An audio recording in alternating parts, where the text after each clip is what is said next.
Hi everyone, welcome back to the Sports Breakdown once again as promised. Yeah, so today we are going to do the PSL 7 mid-season review. So I'm really sorry. We were supposed to do this on Tuesday or Wednesday, but unfortunately, due to some issues and personal issues of mine, I wasn't able to do it on Wednesday as scheduled. But still, we are trying to do this on Friday, even though there were two matches from the Lahore leg right now. The second leg has started right now on Thursday, but that's okay. We'll still do the mid-season review. So we have Shoaib from Ginger Sports, we have Behram from Criqazi, and we have Zoraiz from the Sports Breakdown. But we have two guests who have come for the first time in the Sports Breakdown. Even though I've associated with Sohaib before on Ginger Sports, I think this is the first time he's ever appeared on the Ginger Sports before, and I think Zora also has joined in perfect time to start this. Yeah, thank you so much to all three of you for joining and to do this PSL review once again. Yep, it's an absolute pleasure. Thanks for having me.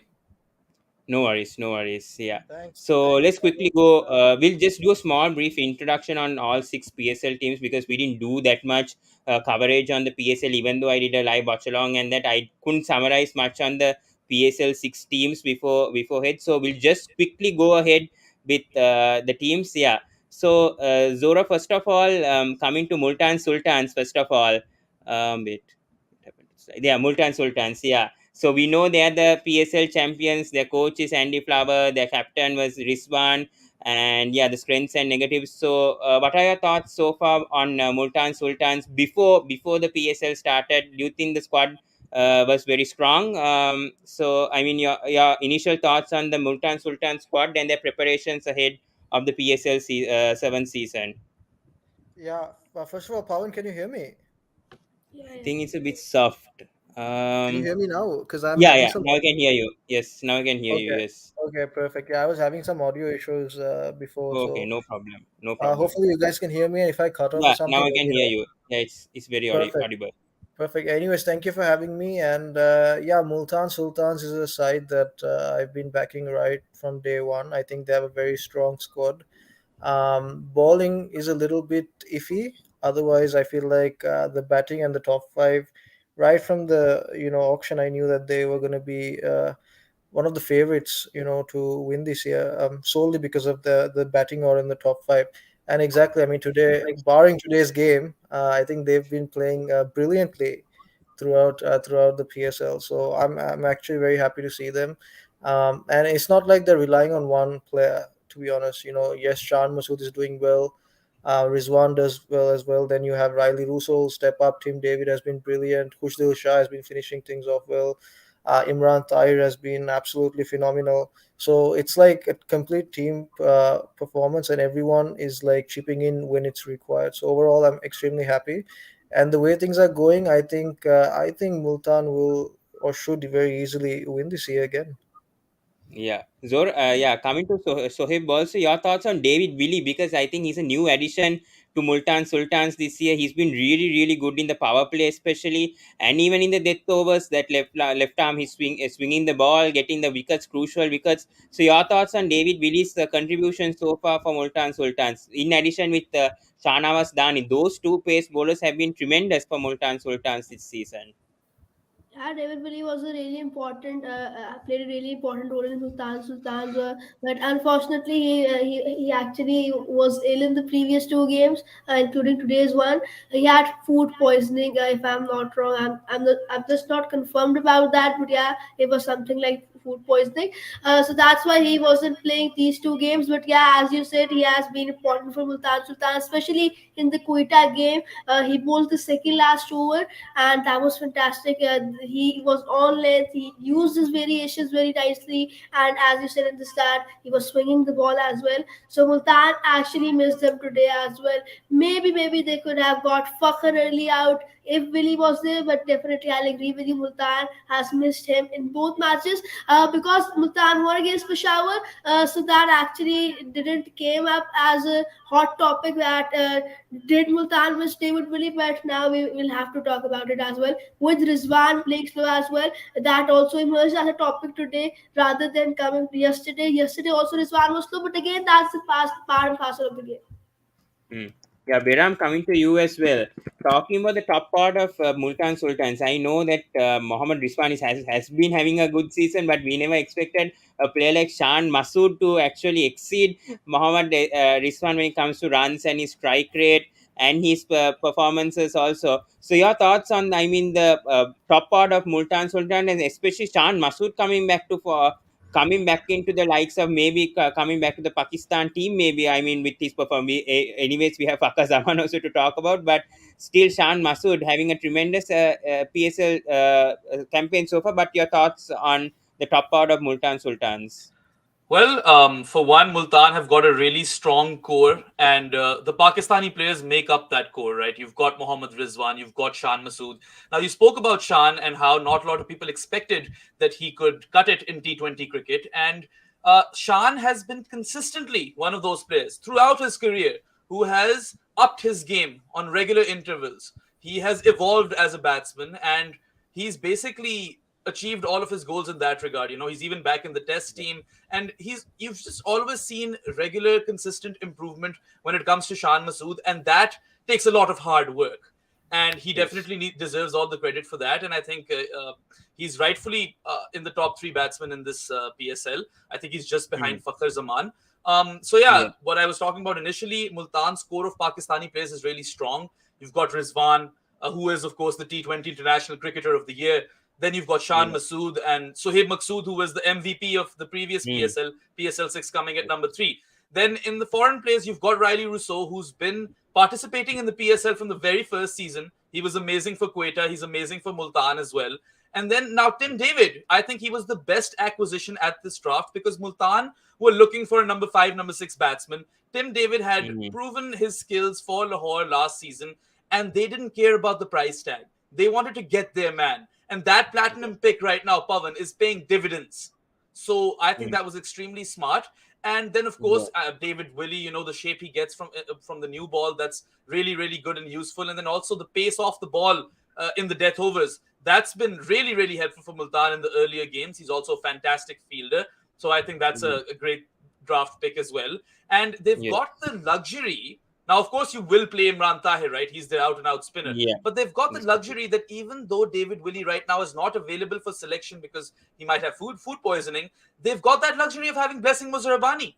And Mm. before today's game, I know today he went for a lot of runs, but before Yeah. today's game, in the 8 PSL games that Blessing Muzarabani had played, he had taken 14 wickets at an economy rate of 7.5. Those are amazing figures. So Yeah. they are a very, very well-rounded team. Of course, we haven't even spoken about Shahnawaz Dahani right now, and Khushdil Yeah. Shah as well, who's been a revelation this season with the ball in hand. And even with Mm. that, Khushdil was always the sort of player who would take some time to get in and then try to hit out. And at times he would be out for like 8 runs off 10 deliveries. I used to see that trend with him, but now he's Yeah. culled that trend. And now he's going to come Yeah. out and hit from the very first ball. So the players in Multan setup are evolving. They're learning their trade on the go and getting better at it, honing their skills. They've got a fantastic leader up top in in Mohammad Rizwan. Mohammed Rizwan. Yeah. And then you've got a prolific run scorer right now in Shan Masood. So they really have Mm. all boxes ticked. And I expect Multan to be there at the PSL final. But of course, we know that, knockout games are always 50-50, regardless of how good the teams really are. True. Let's come to weaknesses of Multan Sultans, and Zora must be knowing this very well, especially on Imran Khan Jr. I know that he's not playing anymore, but luckily that I mean that was a mismatch, right, Zora? Especially the fast bowlers of, especially support to Shahnamas Dani as a Pakistan bowler. We have Ruman Reis, we have Imran Khan Jr. who absolutely failed, and I hope he doesn't get any other game on I mean for Multan Sultans. But do you think the fast bowling attack, apart from Chanamas Dani and David Windy, are the weakness for Multan Sultans right now, heading to the playoffs? Actually, if you look at it, the two picks that they have them in their fast bowling unit, Sohail Tanvir and Imran Khan Senior, I feel like Imran Khan was not bad last season, Yeah. and sticking with him this season, at least at the first few games, made sense, and they sort of did play their stronger side. But the problem is, I think he's out of form. He doesn't play. I don't think he has played too much cricket, maybe in the domestic setup very recently. But I feel like he's looking a little out of color, and he's been like the amount of runs that he's been licked for, it's just surprising to me personally, because I felt I was expecting a little bit better from him. Not just him, even Dani, I'm not 100% with him as well. I was expecting a much Yeah. better performance from him, and I feel like this is definitely one weak link that they have, or weak side, a weak section of their squad. But the problem is, if you look at it, they're covering it up very well through the spinners in Imran Tahir, Khushdil Shah. Team David also has come and bowled a few overs at times, so they're helping out in making sure that the fast bowlers have to bowl a little less. And at times we've seen Blessing Uzarwani, like Behram was saying, has done a little bit, has done well. Then you have Wiley, who has come stepped in as well. So in certain situations, some fast bowlers have done well, but this is a team that has been winning mainly because of their spinners, because of Imran Tahir picking crucial wickets at crucial stages in the middle, and their batting with either a cameo from Tim David or Shan Masood or Rizwan. It's basically these two, and I think the number one reason why they're really winning is their fielding. Fielding has been phenomenal by them throughout this season. Yes, some catches here and there because of dew and the weather, that can happen. But overall, if you look at even that game against Quetta, where Tim David was a deep mid wicket and he almost, that ball was going for six, but Tim David took a blind over there to win the game for them. So the fielding has been phenomenal, and a reason. Is a big reason for their success is actually Rizwan's captaincy. The way he has rotated his bowlers, sometimes he'll bring Khushdil Shah in the power play. Sometimes he doesn't bowl till the eighth over. So the way he's always kept the batters guessing, and they've come up with plans, matchups, and what's going to work. Looking at the other team, and looking at the opponent. So overall, I think, like I said, man, they have a good side. Their batting is gonna take them through. I But think the scouts also has been really good, right? I think they have three scouts, if I'm not mistaken, who are really, really, really into it for Multan Sultans. more than the scouts, Andy Flower is extremely good, and he's someone who is a very someone who goes, like, who has does a lot of research as well, comes up with proper plans and matchups, and he's very data driven as well. So I'm really like, I think they're blessed to have someone like Andy Flower with them in the dressing room, where you can learn a lot from him. And you can see those plans, I think. And more than that, I feel like Rizwan is the one who's leading this side, with everything. Like, you can just see the personality Rizwan is like showing on the field. I think he's going to change Pakistan cricket. In my opinion, if anything that's going to change, it's going to be Rizwan. He's going to completely change Pakistan cricket with his attitude, with his captaincy, with the way he's with the players. I can remember Tim David was licked for a few sixes, and he in the first game, and he would come up to him and say, "It's okay, it's all good." He gave him a hug and like kisses and stuff. I mean, he's very different, and I think that energy, that characters kind of like brought this team together.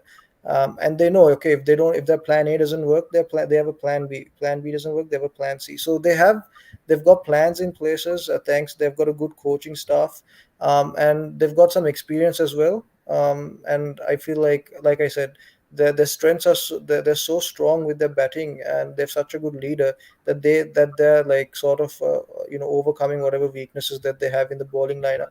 However, hopefully they don't have too many games like they had today. Yeah, yeah, sure. Yeah, let's go to the next team right now, and yeah, let's go to Peshawar Zalmi as mentioned over here. So Peshawar Zalmi, as we know, they are the finalists of the PSL 7, but they're having a very, very poor season compared to 2020. I mean, Wahab Riaz, I think, wasn't available for the first few games, if I'm not mistaken. Sohaib, coming back to you on Peshawar Zalmi, what has actually happened to Peshawar Zalmi? Because I know they have changed their openers also. I think it was Zazai and Karman Akmal, but this time they've changed up their openers as well. The middle order hasn't been firing well. It's only been the fast bowlers. I think Salman Ishad and the middle order who's been firing a bit. What has really happened to Peshawar Zalmi? Because they've been a very consistent side. Always they manage to get into the playoffs. But this season, really, what has happened to Peshawar Zalmi? Yeah, before coming to Prashad, just want to add about Imran Khan Senior. You talked about him. He was fantastic throughout the previous season. He was the second best bowler for Multan. He took around 12 wickets with an economy rate of 7.5 something. So it wasn't a bad pick in the draft, but yeah, he wasn't able to repeat those things this time around. Coming on to Peshawar Zalmi, the reason why they are not getting victories, or they are not consistent is their inconsistency in the batting order, especially. One day you'll see Tom Kohler Cadmore opening, other you'll see Hazratullah Zazai coming, then Heather Ali open. So in 6 matches, I've tried around four different opening pairs. If I'm Mm. not mistaken, at Yes. least three I confirm, but I think there are four. So like this, they're just there's not a fixed batting order. Then no middle order is not fixed as well. So no one knows their batting order way is gonna come. Now we're talking about Heather Ali. If you tell Heather Ali that this is your spot, you're gonna come on number three. He's gonna come. He's gonna do the role that a number three batsman needs to do. But when sometimes he's coming on number four, number three, then opening, so he won't be able to do that. He's Heather Ali, and Heather Ali plays his natural game. But when the role is defined, we saw him doing in the National T20 Cup. He knew that he was going to open the whole season, and he delivered for Northern. So the main reason why they are not doing good is the inconsistency. I think I won't say inconsistency, is the Yeah. rotation. The the rotation that is not required in the top order, middle order, and the whole team. Then yeah, they had problems with COVID in the start. Then they are actually giving Kahar Akmal a farewell, in my point of view, which they don't need to give. Okay, you gave some matches, now he's not delivering for you. You give him rest. Okay, that's fine. You need to win the PSL, not to give favors or maybe anything. He's not performing. Okay, fine, give him rest. Liam Livingston has came now. Let's hope things get better for them. But again, they'll have to win 4 out of 4 matches now and rely on other teams to lose as well, especially Quetta Gladiators. Quetta has a better run rate. Along with the run rate, Quetta seems more balanced combination. We'll see how they're gonna come after the loss of Mohammad Nawaz. But overall, on paper, Quetta seems to be a better combination as compared to Peshawar. Coming to Bera, I'm talking about Hussein Talat. I think he had a very, very good first game. I think he had a very good first, I mean, 2 games, but I think he was dropped, I think, in the last 2 matches, if I'm not mistaken. And they were always changing the middle order as well. I mean, Shoaib Malik, he's a mainstay. Obviously, he's I mean, when it comes to experience, I mean, that middle order, he is the man to look out for. But talking about the middle order as well, Behram, I think Hussein Talat was dropped. Then Haider Ali, as Shoaib mentioned, he's not settled. I mean, his position changes as well. So your thoughts on the middle order now with the addition of Liam Livingston, do you think this Peshawar Zalmi can somehow come back and win the next 4 games? Because they even have a Ben Cutting in the middle order, but he hasn't been firing much. Also, I mean, he's been firing, but not consistently. So your thoughts on this middle order of Peshawar Zalmi and their fragileness? I think that Sohaib was correct when he said that they haven't quite figured out their batting order yet, and they've experimented too much, and that has hurt them. On paper, if I look at number 3 to 6, if I just look at the names: Heather Ali, Shoaib Malik, Sherfain Rutherford, Liam Livingston, then you throw in Tom Kohler Cadmore either at the top or a Ben Cutting at the bottom, Hossain Talat potentially somewhere in there. That looks like a very, very sturdy batting lineup, but I feel like they just haven't got those consistent runs at those particular positions, and that I think has hurt Peshawar. Yes, I think that they do have it in them to bounce back, but my major criticism of Peshawar is not to do with the batting lineup. I feel like the batting could still, in theory, cope. And even though the bowlers bowled really well against Karachi, you remember how Irshad and Umar bowled their slower ones and cutters and won Peshawar that game. I still feel that Peshawar lack a lot in the bowling department. If you compare their bowling lineup to the other bowling attacks in this PSL, I think they will be amongst the weaker ones because Wahab Riaz is off color. Of course, he had a really good year in franchise cricket last year, but age is catching up to him, and you never know which year could be Wahab's last because that's generally how it goes for fast bowlers. And then, Umar and Irshad have been impressive in spells, but they're still very, inexperienced, and I wouldn't say top drawer quite yet to compete at the highest level. And it's quite baffling considering Peshawar Zalmi drafted 9 fast bowlers in the draft. So to still not be able to get your fast bowling attack sorted, that I think is that's my major criticism of Peshawar. Like someone like Arshad Iqbal is still warming the bench, and he was really, really impressive for Karachi Kings in previous seasons. So maybe he could be given a go. Or you also have Sohail Khan. I know that he's quite aged now, but he's still done it before at the grand stage. He won with Multan last season.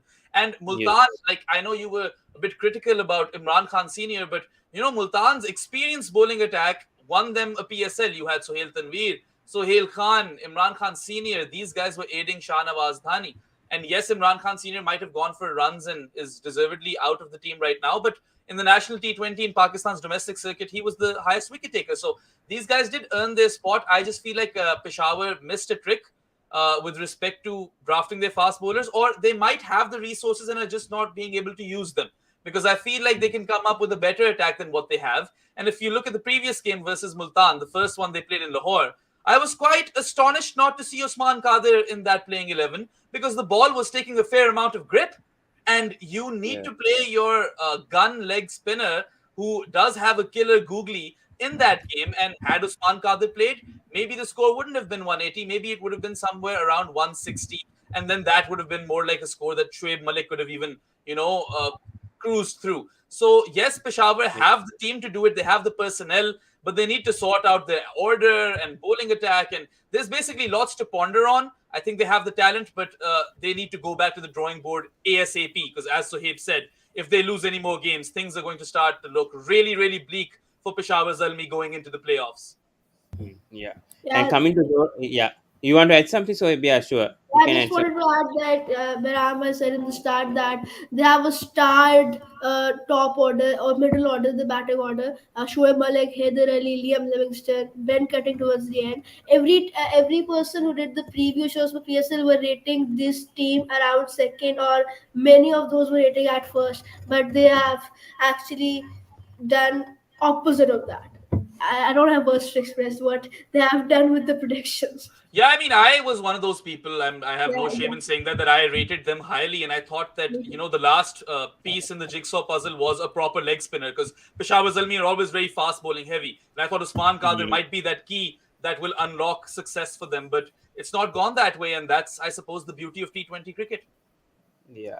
I was coming to the bowling as well to Zora actually. I mean, the player to watch out for everyone for Peshawar Zalmi was Usman Qadir. But what has really happened and why are, I mean, they only have one spinner. I mean, a potential good spinner. I mean, Usman Qadir, but Shoaib Malik, Liam Livingston, they're trying with them. They are leaking runs. So, talking about the spin attack of Peshawar Zalmi, what I really have no words what to say to this bowling attack of Peshawar Zalmi right now, especially the spin attack. To be honest, Pavan, I know you have player to watch out for Usman Qadir over here. I slightly Yeah. disagree with that. I don't think Usman Qadir is a player to watch out for, especially whatever I've seen of him, especially in this PSL.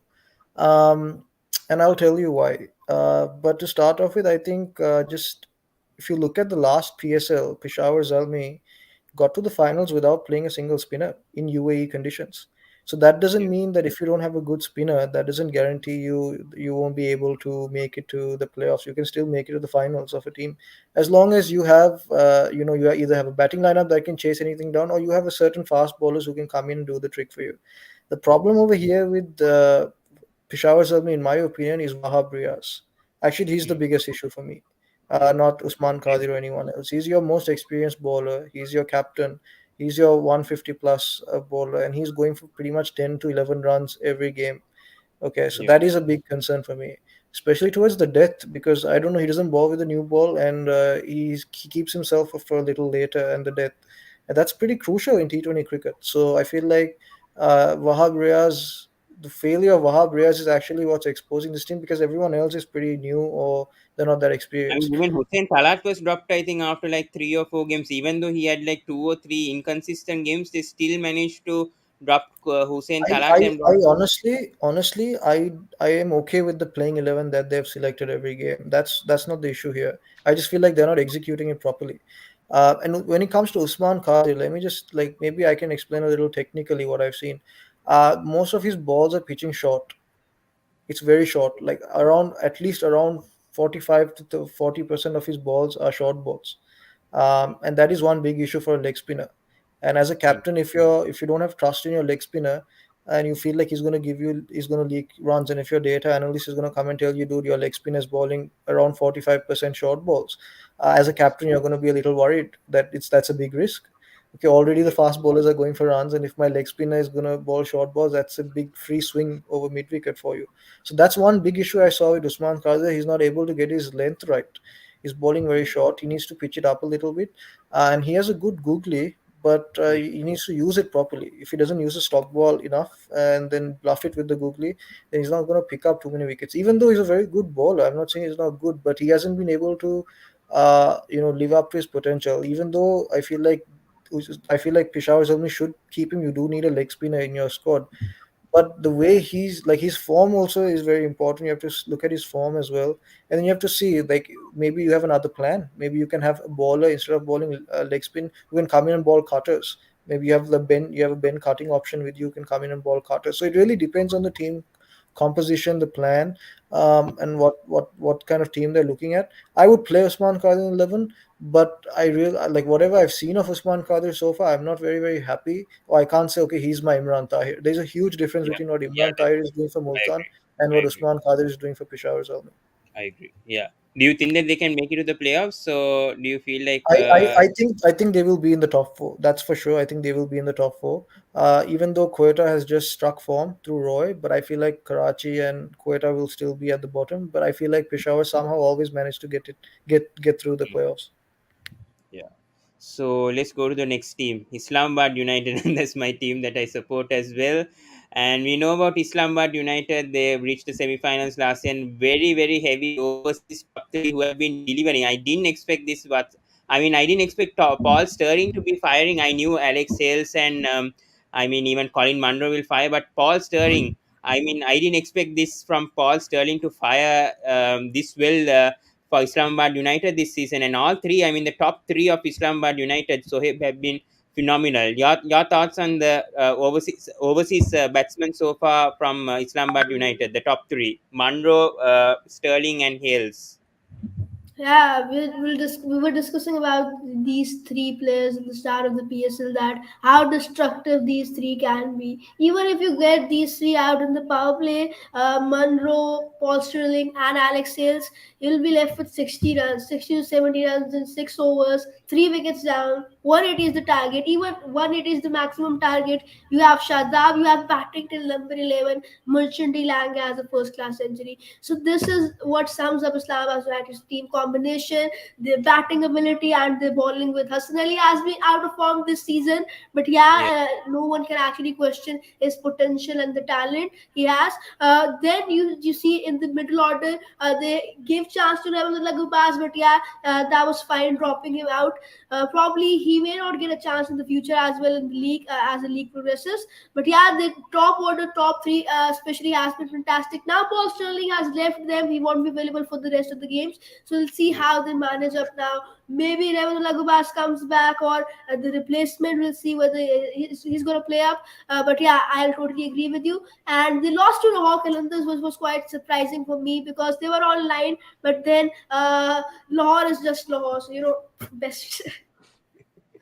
that's true. Yeah, coming to Behram over here, and I want to talk about Asif Ali misfiring still for Islam. But I thought Asif Ali will have a brilliant PSL campaign because he had a brilliant, phenomenal 2020 World Cup for Pakistan. But as a finisher this time, I think we can't expect much from Asif Ali. But still, he's not had quite of a PSL season. I mean, this season. So your thoughts on the middle order? And I mean, Shadab batted at number 5, and he scored a 90 in one game. But Asif Ali, I expected a bit more. But your thoughts on Asif Ali so far? So I'll touch on the top order first, and that's important in this answer because that's been Islamabad's philosophy from the very first season. They're very top heavy with foreign players, and they always pretty much seem to fire. You used to have Luke Ronke and Brad Haddon and JP Duminy and those guys, and now this season we saw the same from Paul Sterling, Alex Hales, and Colin Munro, and even Rahmanullah Gurbaz is a very exciting prospect, I feel. And it'll be interesting to see now that Islamabad have lost Sterling and are set to lose Gurbaz. How will they cope with that? Because they've always gone with that strategy. Their top order is foreign player heavy, and that takes pressure off the entire batting lineup. And Asif Ali is simply, he's a player for matchups. Asif Ali is the sort of player who can hit fast bowlers for sixes, and that's his strength.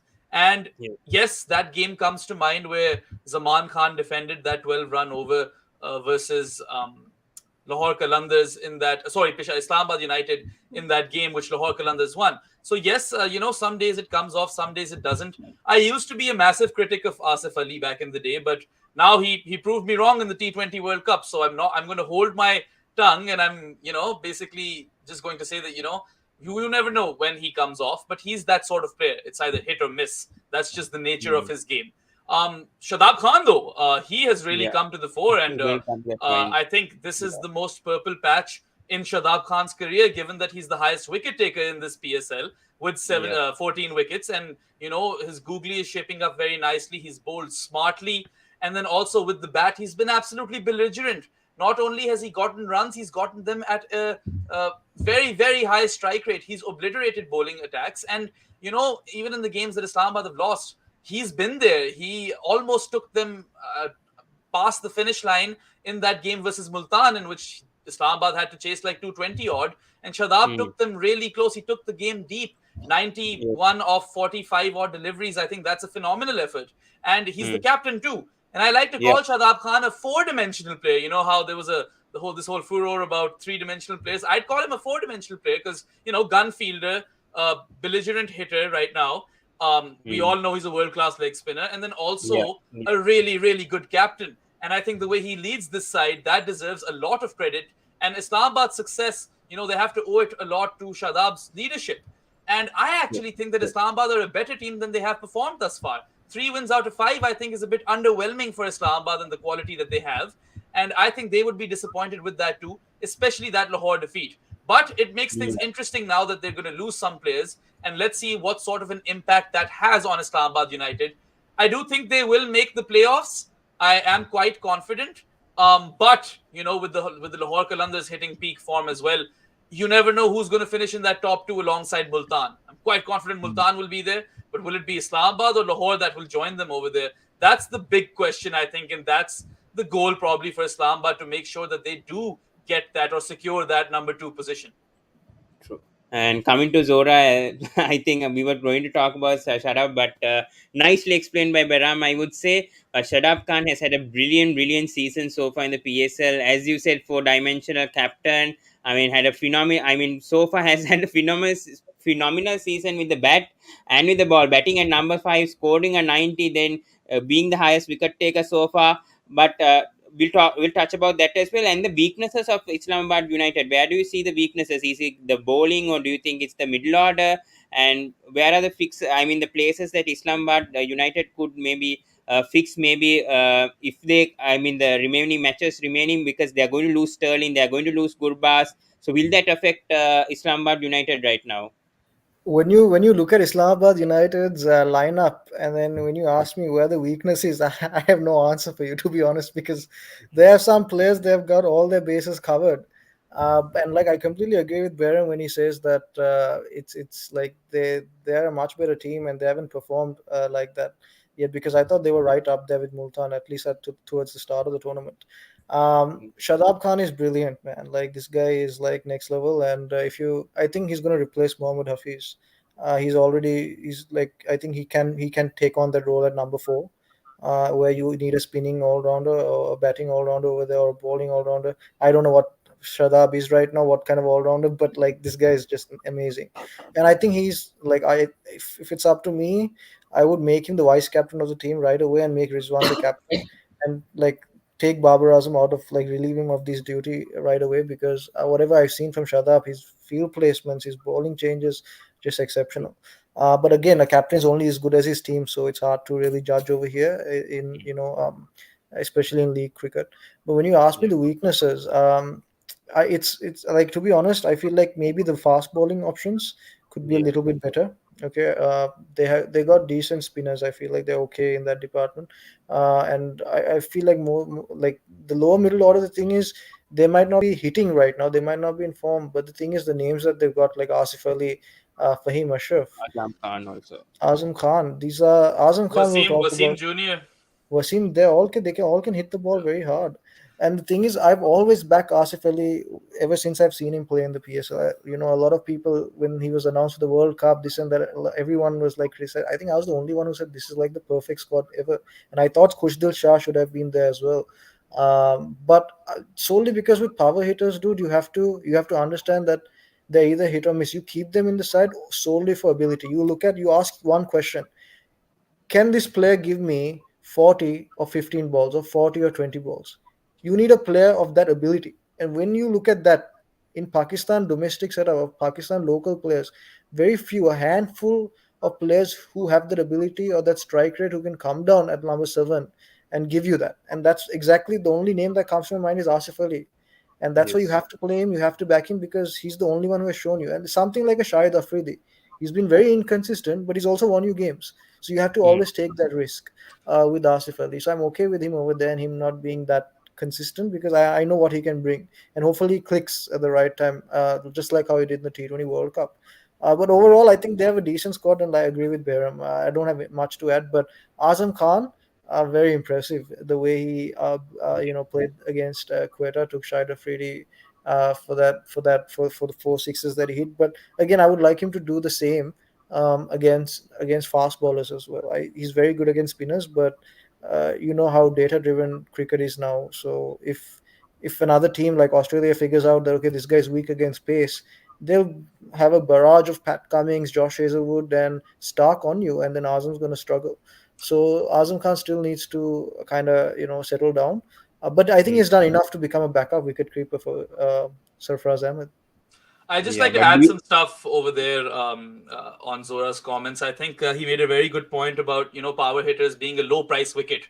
You back them for their ability and what they can do on the day versus how consistently they can perform. And if you look at Islamabad's lineup, you've just got so many of these low price wickets, right? You've got Azam Khan, Asif Ali, Hassan Ali, Fahim yeah. Ashraf, Wasim Jr., all of these Mm. guys, like they bat till 10 or 11 at times, and that's been their strength. We've seen that they've won games even when they've lost wickets up front. They have been able to chase down targets.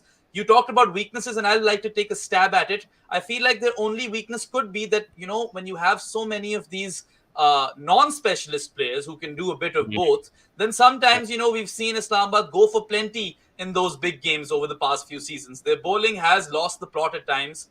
And Yeah. that could be their weakness. But yes, I would agree that they're a very well rounded team. They're a data driven team like Multan. They were the ones who started this culture with Rehanul Haq and Hassan Chima as general managers. Yeah. The setup is amazing. They have the talent. They are always going to be contenders in any given season. But then again, this I think is a weakness that sometimes, that bowling attack can misfire in terms of conceding too many runs. Do Just you I think just that they'll? sorry, Yeah. sorry, Pawan, I have to add on over here. Behram Yeah. reminded me of a point. I was trying to make this early as well. Hassan Ali. I'm shocked to see Hassan Ali's downfall actually ever since he's coming back from an injury. Mm. More than his bowling has suffered, but I think his fielding has been horrible, and I don't see him improving that. That's my Okay. biggest issue. Especially the catch in the 2020 World Cup semi-finals, That happened which right in front of me, and that was annoying itself. But before that, even there was a test match where he dropped a crucial catch. We lost the test match there. Then in this PSL, I saw his ground fielding was horrible. I think whenever the ball comes to him, he sort of like he falls, he gets like he's under pressure for some reason when he's fielding. I don't know what's going on, but his fielding has to improve, and he's a big part because he plays for Pakistan's national side. So when Hassan Ali performs this way, I'm a little nervous, and this is where I feel like Shahnawaz Dani and Wasim Khan Jr. Then you have Zaman Khan, so he might even be replaced now in the future if this is his fielding standards, and if he's for bowling also he's going for a lot of runs. So no balls, wides. So that's one big area for Islamabad United because if he's not going to perform, they're always going to be at the back foot. mm. Coming back to Sohaib, do you feel like I know you're a Lahore Qalanders fan? I don't want to ask it, but I'll have to ask. Do you think Islamabad United will make it to the finals? Looking at this squad, then with Gurbas and as you said, Sterling out of also going for national duties. Do you still feel Islamabad United can make it to the finals? Maybe they'll maybe make it to the playoffs.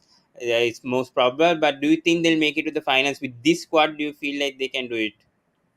Yeah, you can't write off them. I mean, Lahore can do anything, and then Islamabad is a consistent team, and Islamabad and Multan were the most, the most potential candidates to be in the final and play the finals after assessing the first two matches of the PSL.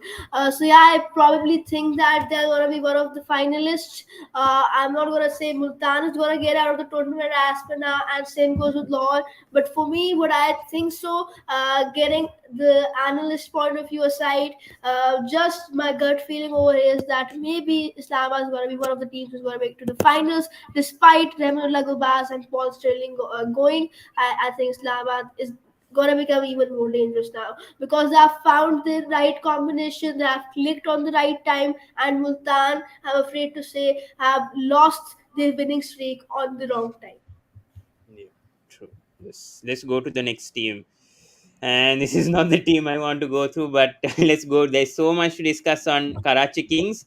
Let's get to Zora first of all on Karachi Kings. What has really happened to this team? Because they reached the playoffs somehow, they got their form in the second half, but this time, I mean, losing 5 games in a row. I mean, Baba Azam, you need to. I mean, maybe he's not been a good captain this season, but he at least came very close, especially with that Wayne 90. They were so close to beating Peshawar Zalmi, if I'm not mistaken, in one match.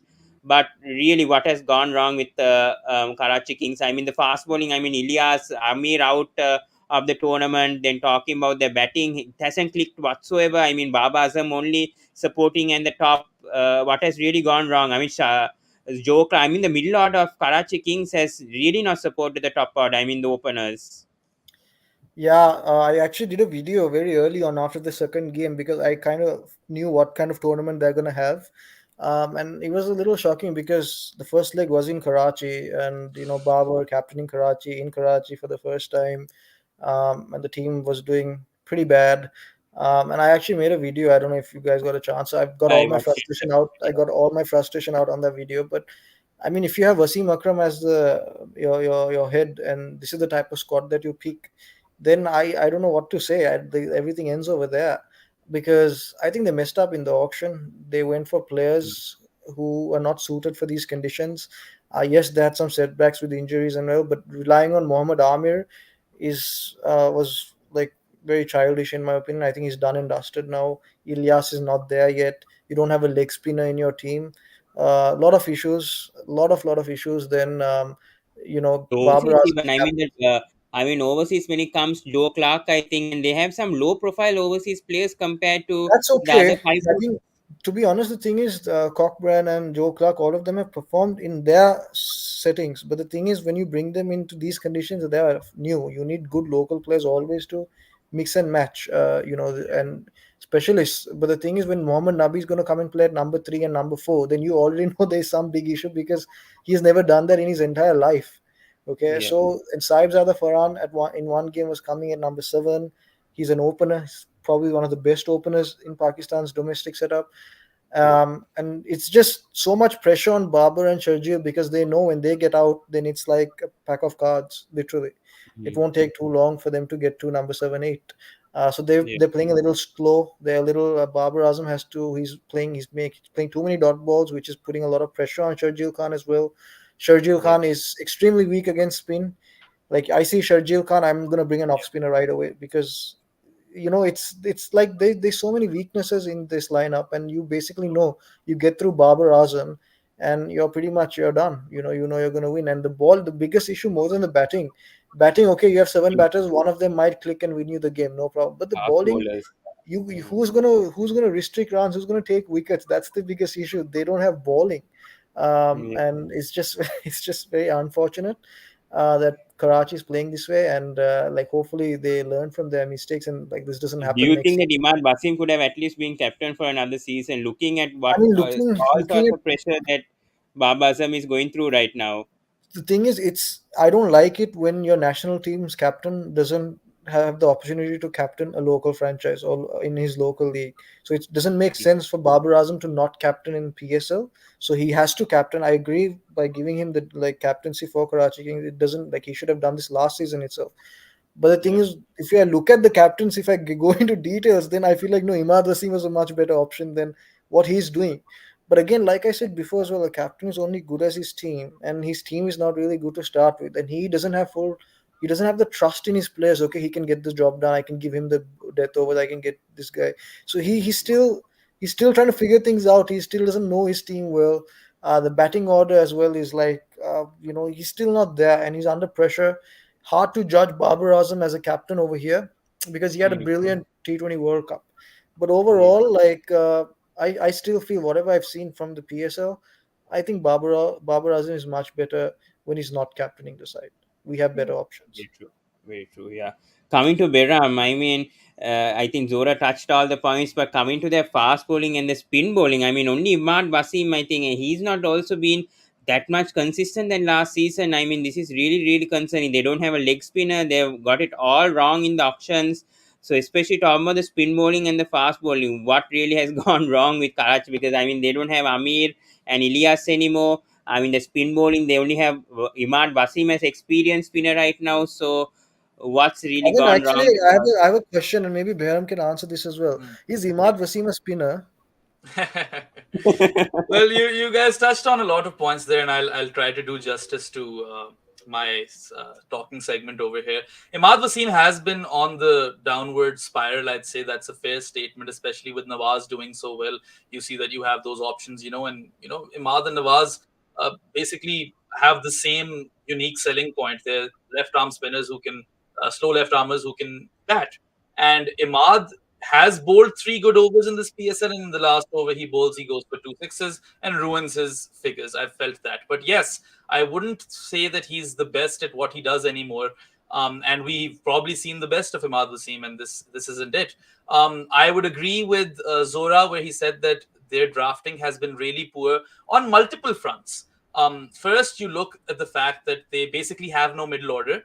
Players who will come at 6 or 7 for other teams will start coming at 4 or 5 for Karachi Kings, because after a certain point, after Ian Cobain, they've got bit part players coming in, and you can't rely on Amir Yameen's and Lewis Gregory's and Imad Wasim's and so on and so forth to win you matches. You need a proper batsman over there, like a Tim David or even an Asif Ali, Azam Khan, Liam Livingston. You understand what I'm trying to say? So Yeah, yeah. I think that they really royally messed up with their combination and drafting.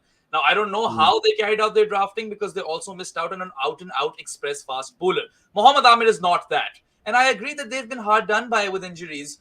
Sure, Joe Clark was in form in the BBL.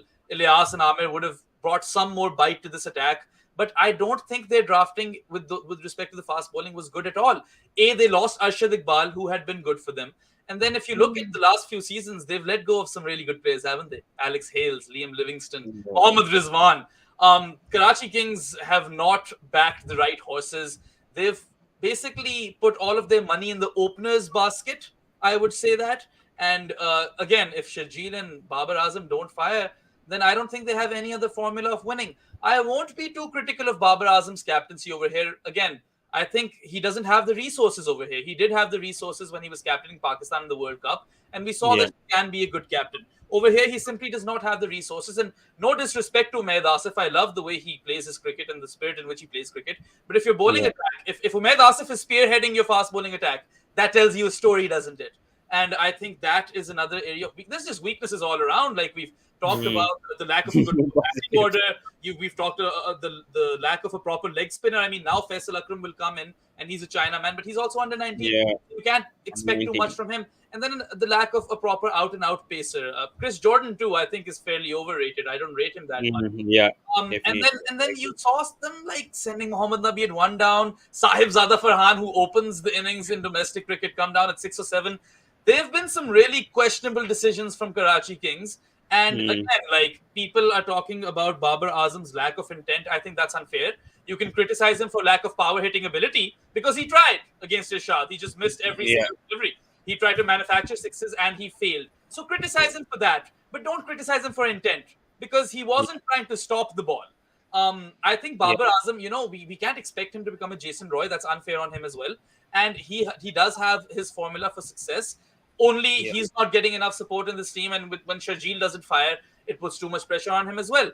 And like I said, they've put all their money in their openers' baskets, such that when the openers don't fire, they don't have any other formula of winning. So yes, Karachi Kings need to go and take a hard look in the mirror. And maybe next drafting season, they need to do a much better job, because they've got a very, very, very weak core of Pakistani players, minus Babar Azam, of course. And their foreign picks. Every team has this superstar. You've got Rashid Khan for Lahore. You've got Liam Livingston for Peshawar. Islamabad has Alex Hales. Multan has Tim David or Riley Rousseau. You can call one. Imran Tahir, I think. Imran Tahir, sure. You've got teams with, at least one foreign player who's like leaps and bounds ahead of the rest. Quetta have got Jason Roy. But who do Karachi have? Chris Jordan? No. Mohammad Nabi? No, not the same category. And yeah, I think a lot of work needs to be done. And this, yeah, again, I do not see them making the playoffs. Yes, I know it's still mathematically possible, but I just do not see it happening at all. Hey, Yeah. correct me if I'm wrong, but did they let go of Iftikhar Ahmed? Way back when they won, I think the PSL, they let go Yeah. of both Iftikhar and Yeah. Rizwan. So they've let go of a lot of people over the years. Yeah, so looking at that, man, you can kind of predict the downfall. And the other thing is, like I said this in my video as well, I think this is the worst side I've seen in franchise cricket. And on that Perhaps. note, we should move on to the next team. But I want to get Shoaib's Yeah. thoughts also 1 or 2 minutes before heading into this. I mean, the player to watch out for was Shabi Arza versus Pahan, who had a brilliant domestic season in Pakistan. I mean, the best player to watch out for, but he's been shuffled at number three. Number four is a wicket keeper as well. What has really gone on with Farhan right now? I mean, the middle order is. I really don't know what to say with Karachi Kings right now. Yeah, I don't think he was really the player to watch out. But yeah, if we actually keep this in mind, that he was one of the players that we had an eye on. And then again, the problem which occurred with Heather Ali came over here as well. He doesn't know that he's going to come up to bat. Sometimes number seven, he's a genuine number three batsman or an opener batsman. Maximum he can come at number four. That's the utmost that can be possible. But number seven, five down. The first matchup, you're getting him five down, and Nabi at number three, number four. That doesn't make sense. So yeah, that's the main reason for that. And then what are the others doing? He's a youngster. He needs other support as well. The Baba was over there in the mostly cases, but again, you need. He's a player who's an aggressive player, and he needs open arms that he goes and gets settled on the pitch, gets set, and then go and hits. So he hasn't gotten opportunities to do that. So Hmm. Yeah, let's go to the next team because we've spoken, and let's come to Shoaib's most favorite team here. Go with Shoaib's thoughts here. Lahore Qalanders just beat Multan Sultans today. He's having I mean, it's up and down just like a chokers, I would say, like RCB. I mean, throughout the PSL, but good to see. I mean, Lahore coming back. I mean, second in the table. And Fakhar Zaman, we need to talk about him, Shoaib. How good has he been? And I think you want him to open. I think alongside Rizwan, if I'm not mistaken. But how good has Fakhar Zaman been in this PSL? His average is around 70, if I'm not mistaken. Strike rate has been phenomenal. So your thoughts on Fakhar Zaman, because he's had a brilliant PSL. Excellent. yeah, I wanted Fakhar Zaman to open up with this one before the World Cup, but now as the top two have settled, I'll say okay, fine, they both open for now. But again, Fakhar Zaman is a way different player if he opens up and if he utilizes the power play, which we have seen in the PSL. He has been fantastic. I haven't saw him more consistent than this before any time. He was really consistent. He has got 50 today as well. He has got 550s if I'm not wrong in this PSL out of 6 matches. So he has been fantastic. He's the highest run scorer. So he's getting his best PSL over here. Maybe he's in the till now. Definitely he is in the form of his life at the moment. He's been really consistent. With that, the other good thing that came out for Qalandars was Zaman Khan. He has got two man of the match awards before this match as well. So he has been very good into the depth and as well as the start. After the first two matches, many people were actually bashing Lahore Qalandars for taking a place for a youngster who is a domestic player and getting the PDP player into the team. But he has proved everyone wrong in the last 4 games and has been fantastic for Qalandars. So I'll be really biased with Qalandars, which I try not to be, but Qalandars have 100 out of 100. I agree. Behram coming, we'll come back to the local players of Pakistan. We'll talk about Abdullah Shafiq and Kamran Gulal. Two good players, I mean, in middle order. I mean, especially have been also consistent as well. I mean, along with Fakhar Zaman, Abdullah Shafiq has been a really good, I mean, partner for Fakhar Zaman. And how good has the Pakistan middle order also been? Kamran Gulam, especially, he's impressed me as well. So, your thoughts on the top part of Lahore? Well, of course, now Sohaib has talked a lot about Fakhar and just how brilliant he's been, and you can't take anything away from him. You take Fakhar's runs out, and you don't know how those games will go. But of course, I will say that he is the main cog in that top order. Fakhar Zaman is the big fish. Yes, I like Abdullah Shafiq, really technically solid player, and we've been impressed with what we've seen thus far in his very short career. Even on Test debut, I think he was impressive. And in his very first T20 ever for Central Punjab, he got 100. In his very first class game ever, he got 100. So this guy is somewhat of a prodigy right now. Of course, he needs to be nurtured, he needs to be polished. And I like what I see so far. And with Kamran Ghulam as well, I'm not sure if you know, but the previous first class season, he broke the record for the most amount of runs ever in a season of the Quaid-e-Azam Trophy. He has proven his credentials somewhat in limited overs as well now, but I rate him much higher as a red ball cricketer. And yeah, he's done fairly decently for Lahore. I wouldn't say Lahore's recipe for success is Abdullah Shafiq or Kamran Ghulam. They've just done well in their respective parts. But if you look at their Yeah. core of Pakistani And players, their bowling. you've got And their some of bowling, them. especially Yeah, Shaheen Shah Afridi and Haris Rauf, have I been was. phenomenal, especially I, with the Yorker lens that Shaheen Shah Afridi and I think Zoraiz, I think one Yorker, I think he nailed it so well. It remembered of Rohit Sharma's dismissal as well in the 2020 World Cup. He keeps on nailing those Yorkers. And yeah, Behram, you can continue on that. Yeah. Yeah, no, that's what I was basically coming to. That their key to success is, of course, their core of Pakistani players, and you can't get better than that, can you? You've got Fakhar Zaman, leading run scorer in this PSL. You've got Shaheen Shah Afridi, who is the first Pakistani ever to win the ICC Cricketer of the Year, the Garfield Yeah. Sobers Award, and he is literally the most lethal bowler, statistically proven in a first over of a T20 game, and he's proven that time and again, like you just said, versus India in that game in the World Cup, and then also, if you remember, just a few games ago, that peach of a delivery that he bowled to Peach of a Hazratullah delivery, Zazai. yes. That Yes. was just brilliant to watch. And you've got Shaheen. I really am impressed with him as a young captain. He's never captained before. And, even though he's made a few mistakes here and there, I've been largely impressed with how involved he's been and his aggressive nature. Haris Rauf has been a revelation since he's come Yeah. on the scene. I think he's one of the quickest bowlers in world cricket right now. Anrik Nokia and Haris Rauf. I think I would put those two guys at the top. And, he does have the knack of going for a few runs here and there, but he's a wicket taker and he does win you games. And the energy and everything that he brings to the team, I just feel like even in the field, he's a very underrated fielder. He's brilliant in the field. So you've got Shaheen Afridi, you've got Haris Rauf, you've got Fakhar Zaman, you've got the experience of Mohammad Hafiz, and on top of that, you have arguably the best spinner in white ball cricket in Rashid Khan. Rashid Khan. So you talk about that I bowling love that. attack, throw in Zaman Khan, who, as Sohaib has rightly pointed out, has been the pick of the emerging players in this PSL 7. And then Mohammad Hafiz can roll his arm. David Wisa is probably that weak link in that bowling attack, I'd say, or Yeah. Samit Patel if he plays. But you've got 16 solid overs at the bare minimum. And I'd say not only is that the best bowling attack in the PSL, I would make an argument for that being the best bowling attack in franchise cricket across the globe. So I really like Lahore because they've built a core over the years. Before, you'd see them dish out on this very famous player and they would have no team composition or combination. But now they've had that combination for quite a while and they're looking stronger than they've ever looked previously. Like you've got players like Harry Brook coming in and replacing Ben Dunk, youngsters who can do the same job. And I think he has one of the highest strike rates in the last few overs. So he's been a fantastic acquisition. Then you talk about, what's the other guy's name? One is Harry Brook, and who's the other person that they've acquired this season? Phil Salt, right? Phil Salt, sorry, yeah. Phil Salt, Oh. he had a fantastic Big Bash League, and he's been amongst the runs. So they've got a really good, core of players. Now, I think the only thing that might hurt them is losing Rashid Khan, because he's going to leave, after 9 games in the round robin stage. And he is that same sort of player like Shadab. I'd say he's also 4-dimensional. He adds just too much to a team. And losing him might give them a jolt.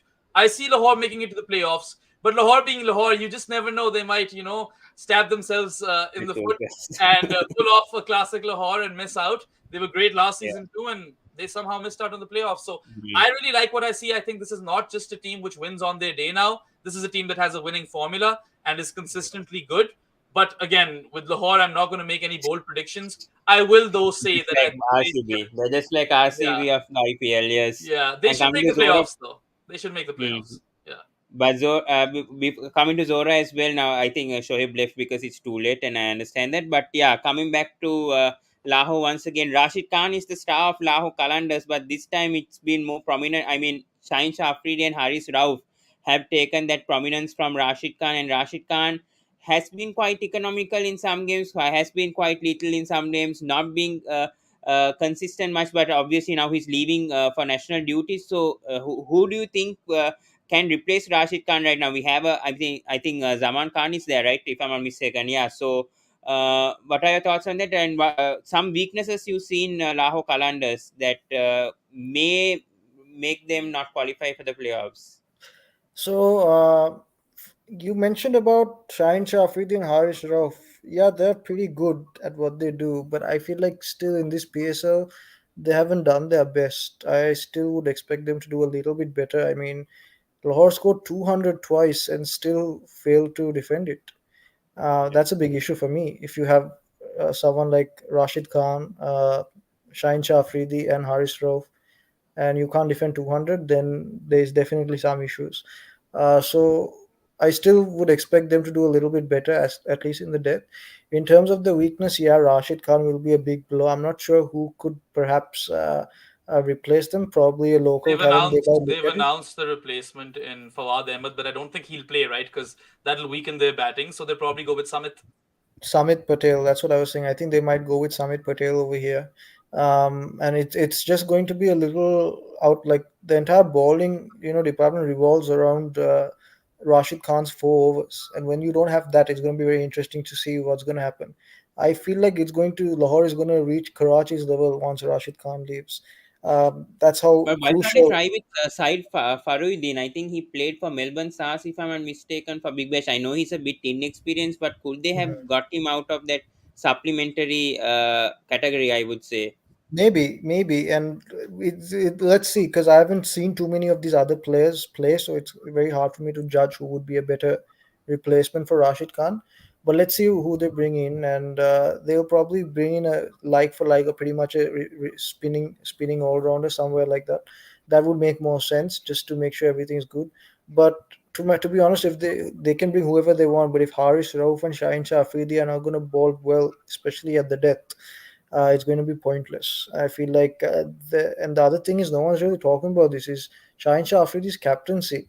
For the first few games, I haven't seen him captain. Actually, he's like just a captain. He's like a puppet captain where David Wiese is the one who's handling everything.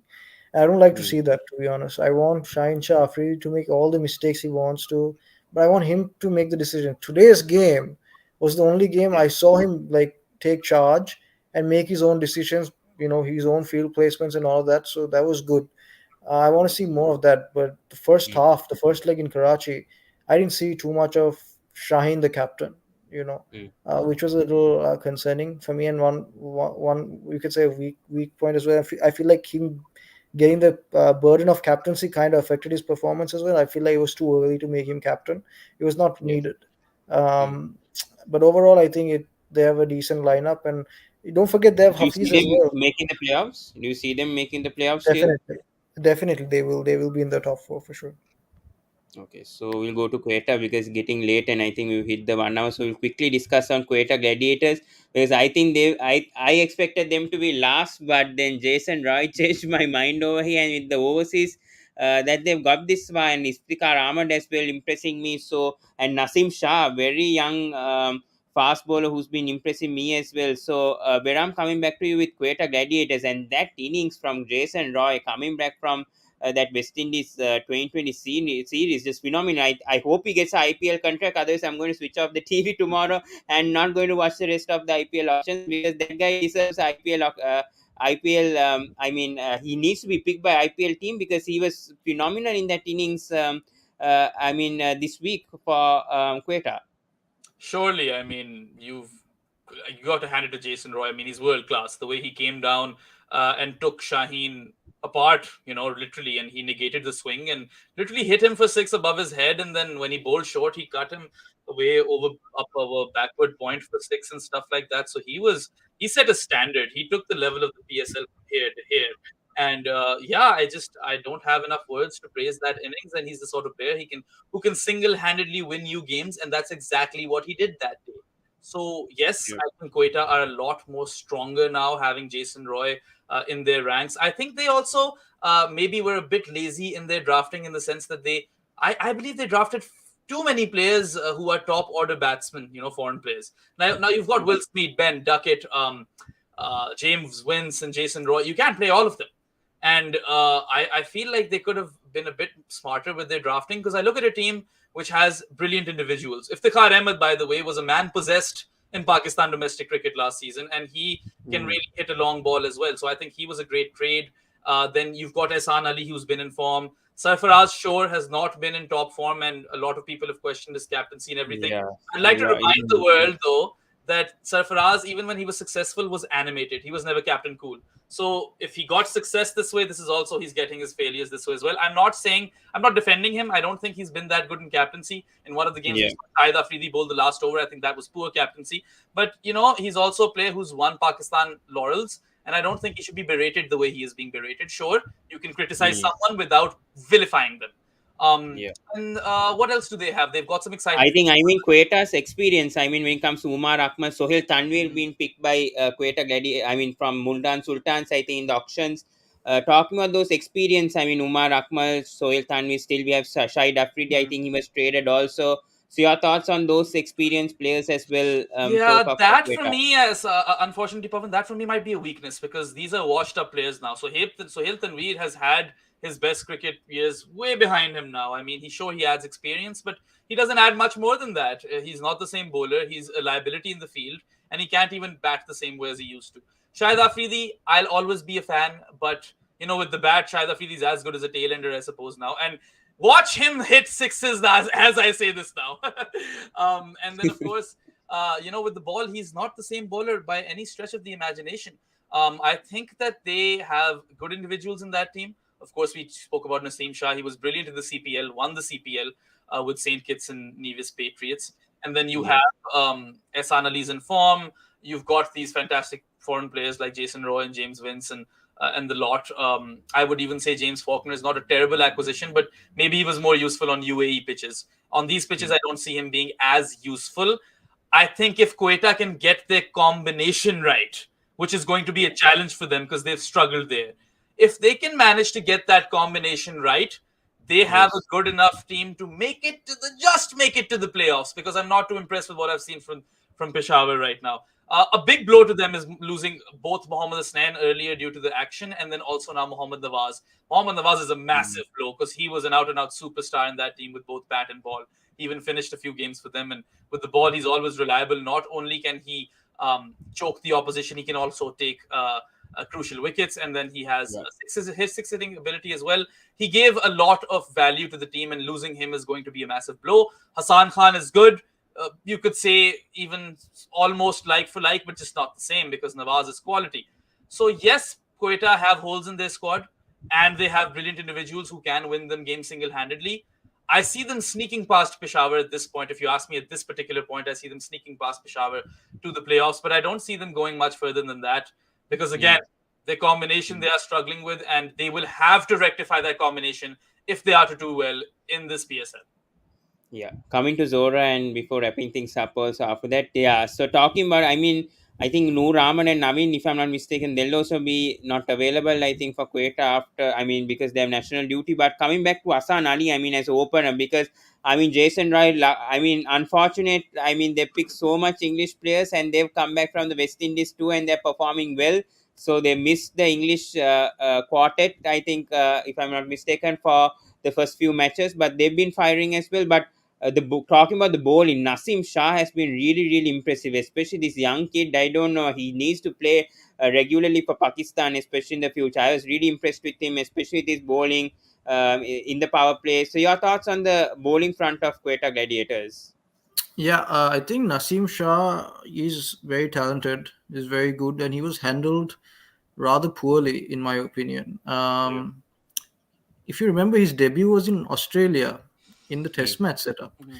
I don't think Yes. he's a Test match bowler. I think he's a 4 over T20 specialist, in my opinion, where you Yeah. get Naseem Shah to come and bowl fast, hit the 145 plus, and just do it for 4 overs. Because if you look Yeah. at his action and all of that, I think he'll sustain that. I'm not Hmm. sure if he can sustain the Test match bowling style and the fitness required for that over a period of time. That's my only concern with Nasim Shah when you talk about his future. I feel like he can be a very good 10 over or a 4 over specialist. But Test match side, I know he's been picked as a backup, I think, in the Test squad as well recently.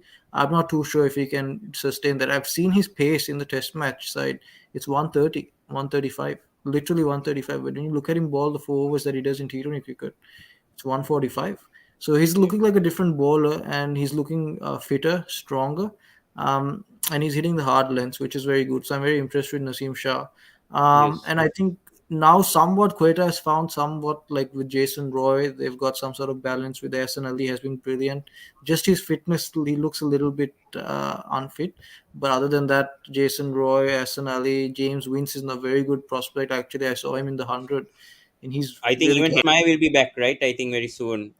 yeah, I think just the third ODI just finished, so maybe he might be joining soon as well.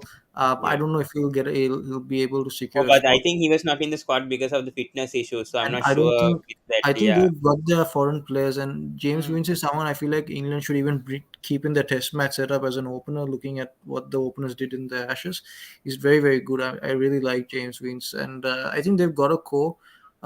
Big concern for me is Sarfraz Ahmed, captaincy, batting, everything is like, just like, I mean, even if you watch the last game, Yeah. even when I was expecting Surfraz to come out actually and bat, but ballers, and if Mohammad Nawaz is going to bat in front of Surfraz Ahmed, then then I don't know if Surfraz Ahmed deserves to even be the backup wicketkeeper for Pakistan. That is my Mm. concern. And yeah, no doubt he has won you the Under 19 World Cup. He has won you the Champions Trophy. Good captain, all that. But I think more than I think it's frustration that's coming out, because he was at an all-time high, and now he's at an all-time low, and he's hit rock bottom very fast in like 1 year, thanks to Rizwan.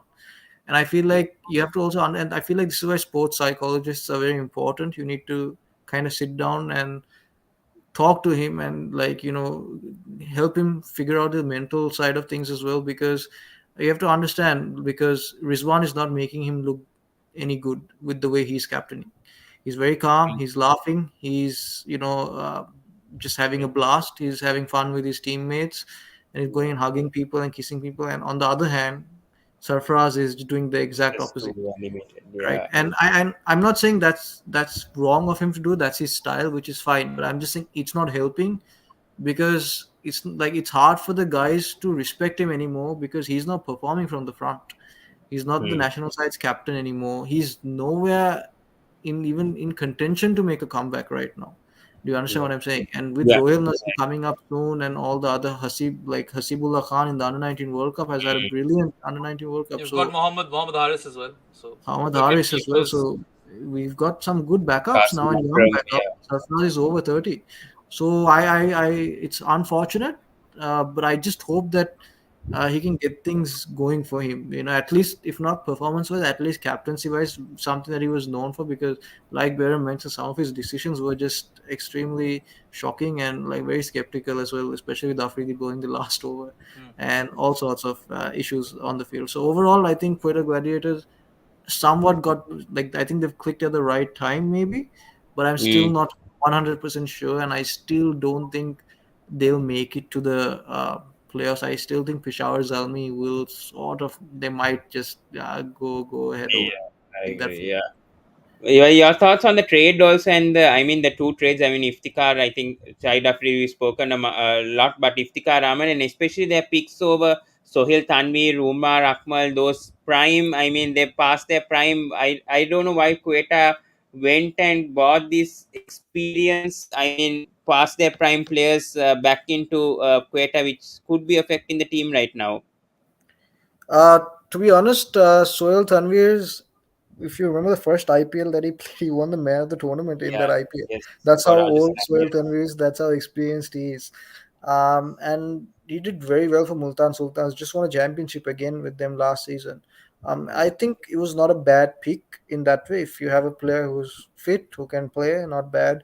Shaicha Afridi, I'm a little bit here as well because of his injury issues. I don't know what might be the reason to pick him.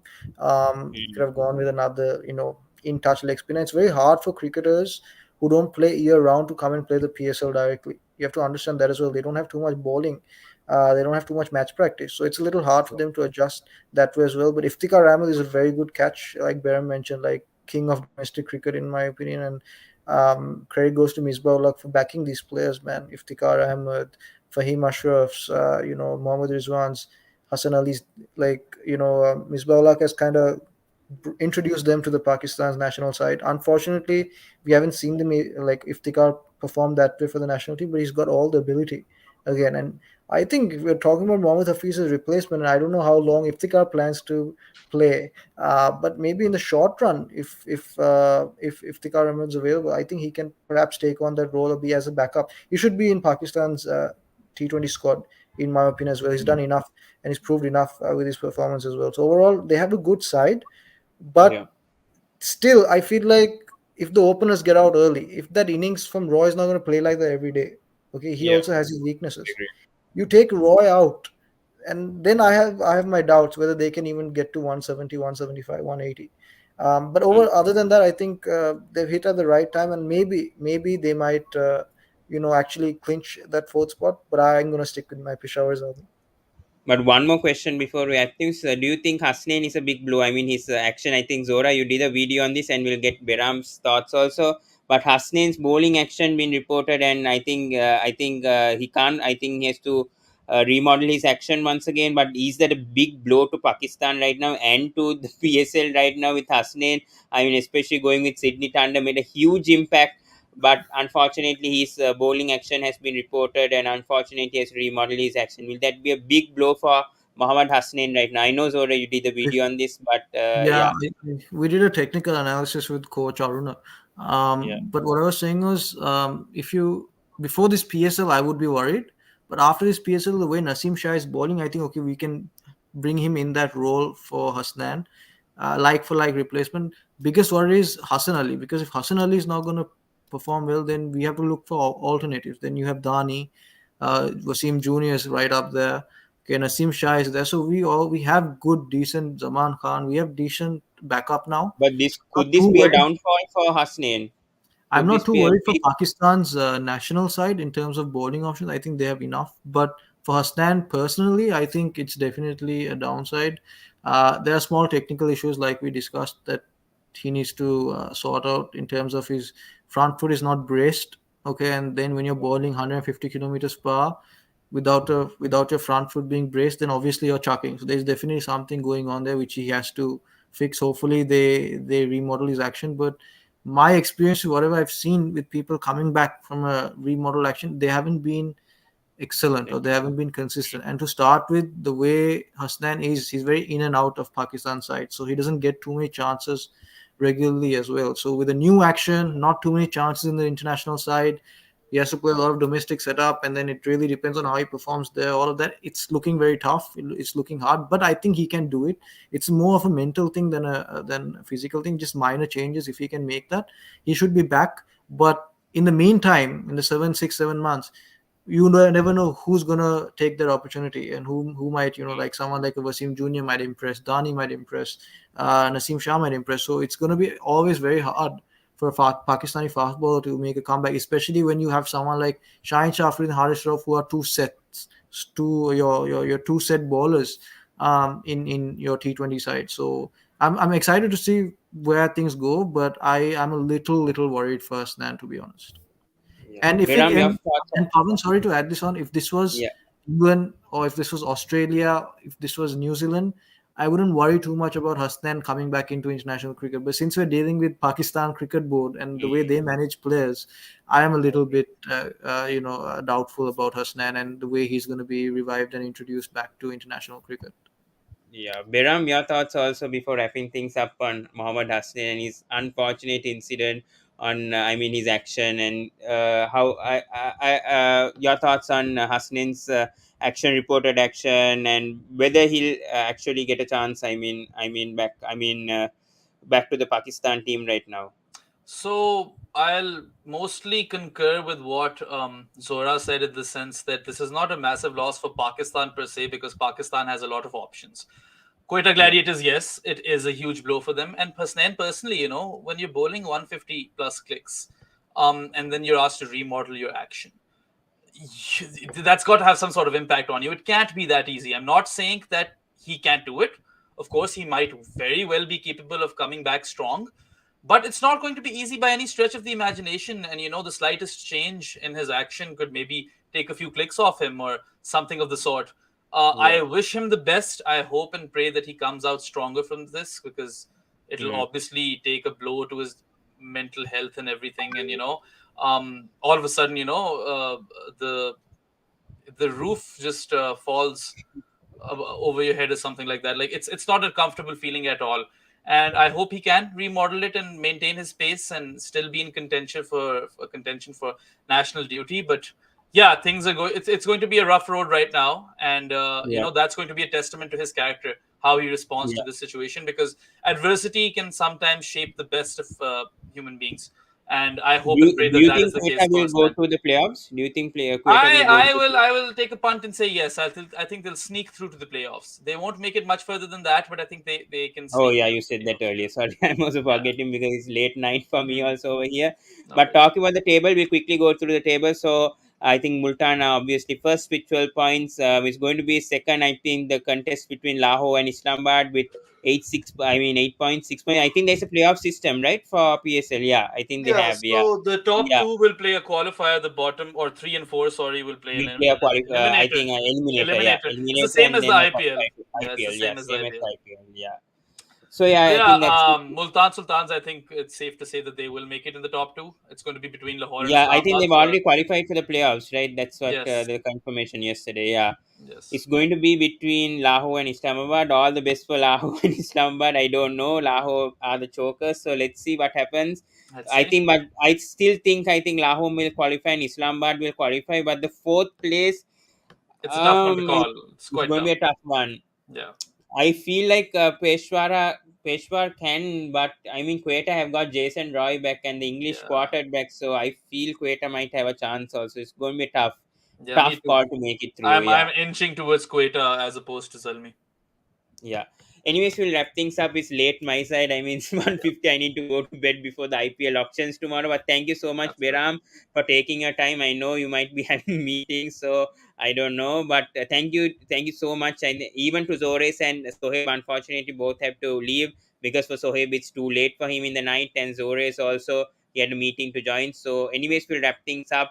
And thank you so much, guys. Tomorrow we'll be back at 11:30 with the IPL auction. So 10 more hours on that to do a live watch along, so I can't get much tired. But we'll be rotating, obviously, with other people as well. But thank you so much, Viram, once again, and please do subscribe to Criqazi. And I think you haven't uploaded a video 1 month back, but I think It's your latest upload was with Gautam Virami, if I'm not mistaken, Gautam right? Imani. Yeah. Yes, it's been a while since I've uploaded because I'm also now working part time for grassroots cricket. You guys should check it Okay. out. Go. There's a lot of cool content over there.